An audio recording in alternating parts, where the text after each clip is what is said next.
వాళ్ళ రెసిపీ వచ్చేసి గోంగూర నిల్వ పచ్చడి. రెసిపీయే కాకుండా గోంగూరలో ఉన్న ఉపయోగాలు కూడా తెలుసుకుందాం. యాక్చువల్గా గోంగూరలో ఐరన్ అండ్ ఫోలిక్ యాసిడ్ ఎక్కువగా ఉంటాయి. అందువల్ల ప్రెగ్నెన్సీ ఉమెన్స్కి కంపల్సరీగా ఇవ్వడానికి ట్రై చేయండి, ఎందుకంటే వాళ్ళకి ఐరన్ అండ్ ఫోలిక్ యాసిడ్ అవసరం కాబట్టి.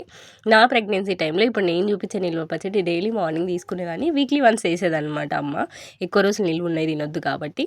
సో అందువల్ల నా పిల్లలకి హెయిర్ గ్రోత్ బాగుంది. అండ్ నేను టాబ్లెట్స్ తక్కువగా తీసుకునేదాన్ని, ఈ ఫుడ్ ద్వారా ఎక్కువ తీసుకునేదన్నమాట. విటమిన్స్ అయినా ఐరన్ అయినా ఏదైనా, అందువల్ల వాళ్ళు కొంచెం బాగా హెల్తీగా ఉంటారని నేను నమ్ముతా. అందరికీ అట్లనే జరుగుతుందని చెప్పను, కానీ ఇవ్వడానికి ట్రై చేయండి ఫుడ్ రూపంలో. సో రెసిపీ చూసేద్దాం. ఫస్ట్ అయితే ఆయిల్ వేసుకోవాలి. ఆయిల్ హీట్ అయిన తర్వాత ధనియాలు అండ్ జీలకర్ర ఎండుమిరపకాయలు వేసుకొని కొంచెం ఫ్రై చేసిన తర్వాత కరివేపాకు యాడ్ చేసుకోవాలి. కరివేపాకులో ఏదైనా కొంచెం వాటర్ ఉంటే ఆయిల్లో ఫ్రై చేసినప్పుడు ఎగిరిపోతాయి. నెక్స్ట్ వెల్లుల్లి అండ్ కడిగేసుకొని మంచిగా వాటర్ అంతా పోయేటట్టు ఆరబెట్టుకున్న గోంగూరని కూడా యాడ్ చేసుకోవాలి. సేమ్ గోంగూరలో ఉన్న కొంచెం కొంచెం వాటర్ ఏదైతే ఉంటుందో ఆయిల్ పీల్చేసుకుంటుంది అనమాట.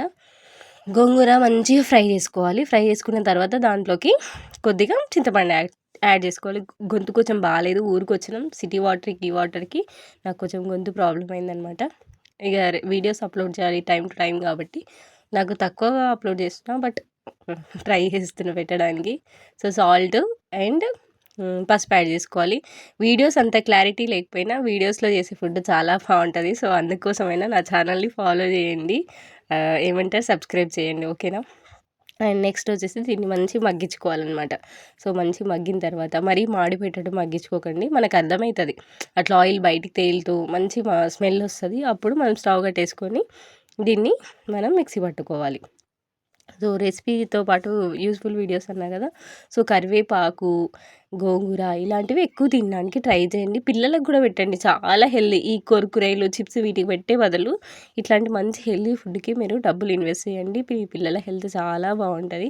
నేనైతే మా పిల్లలకి అదే చేస్తాను. ఇంట్లో ఫుడ్ ఎక్కువ పెట్టడానికి ట్రై చేస్తాను, బయట అసలు పెట్టను. నెక్స్ట్ తాలింపుకి ఆయిల్ పెట్టుకొని ఆయిల్ మంచి హీట్ అయిన తర్వాత ఏమంటారు ఆవాలు, జీలకర్ర, మంచిగా కచ్చాపచ్చగా దంచుకున్న వెల్లుల్లి, ఎండుమిరపకాయలు, కరివేపాకు, అంతే.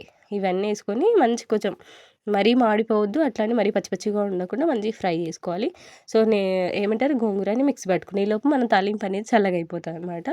సో అందుకని మిక్సీ పట్టుకున్న తర్వాత ఇట్లా టేస్ట్ అయితే చాలా చాలా చాలా బాగుంది. మీరు ట్రై చేసి కంపల్సరీ చూడండి అండ్ ప్రతి ఒక్కరు తినండి కూడా, చాలా హెల్దీ.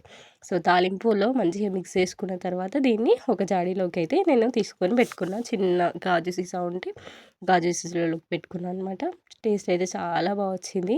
ఎంతమందికి ఇష్టం చేసిన బౌల్లో కానీ దాంట్లో కలుపుకొని తినడం. నేనైతే ఎవ్రీ టైం అట్లనే చేస్తాను. లెమన్ పికిల్ అన్ని పికిల్స్ పెడతా, చేసిన దాంట్లోనే మిక్స్ చేసిన దాంట్లోనే అన్నం వేసుకొని లాస్ట్ మొత్తం తింటా. చాలా ఎమ్మీ ఉంటుంది, చాలా టేస్టీగా ఉంటుంది. అమ్మ నుంచి వచ్చిన అలవాటు అనమాట. మీరు కూడా ట్రై చేయండి. రెసిపీ ఎట్లా వచ్చిందో కింద కామెంట్ బాక్స్లో కామెంట్ చేయండి. నా ఛానల్ని సబ్స్క్రైబ్ చేయండి. అంతే వీడియో. Thank you.